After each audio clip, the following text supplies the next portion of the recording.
In this video we're going to look at inspection and upgrading of pipelines.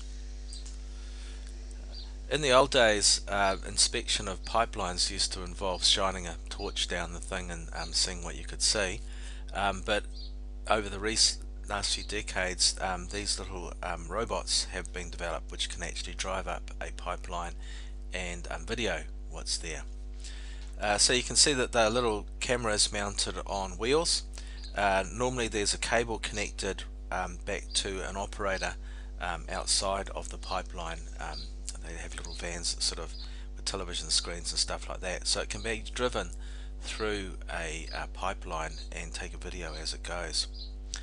They're good for routine inspection of pipelines, but also if there's something wrong with a pipeline, if there's a blockage or a suspected fault, then it's very easy to drop one of these things into the pipe, drive it up and see what you can see.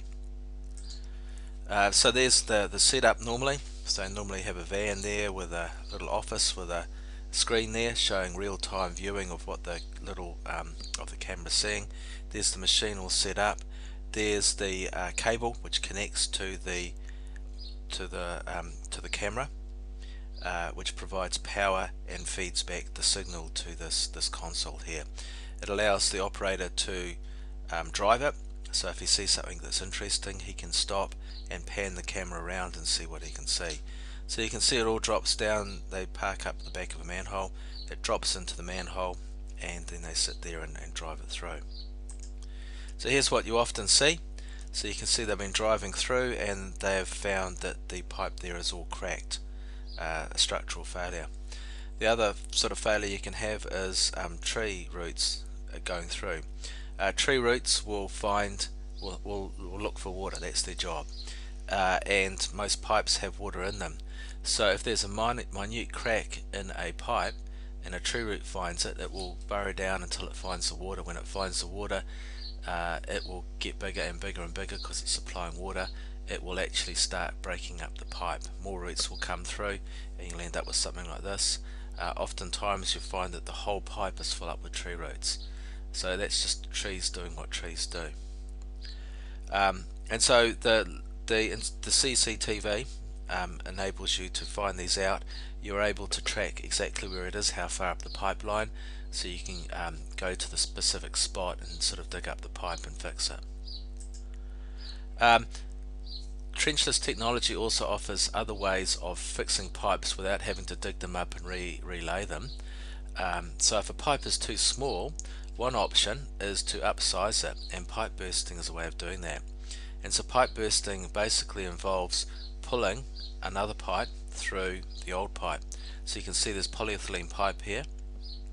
They have the polyethylene pipe connected to this pipe burster, and it's basically just yanked through the existing pipe there. So it breaks it all up, breaks the pipe as it goes, and pulls the polyethylene pipe through as it goes through. Really you're limited in how much you can upsize by pipes doing this. You can maybe go up a size or two, but not much more. If you try to increase it too much, then there's just not enough power to pull it through, or you start getting damage to the surface. You can see when this is happening there's a lot of upward force there. If it's too close to the surface, or if you're trying to put too big a pipe through, then you're going to start cracking things on the surface as well. Another way of upgrading pipes is if you've got a structural failure like that one we saw before where it was all cracked, you may decide that you have to dig it up and replace it, but sometimes the whole pipe is damaged, or it's worn to a point where it's causing a lot of friction.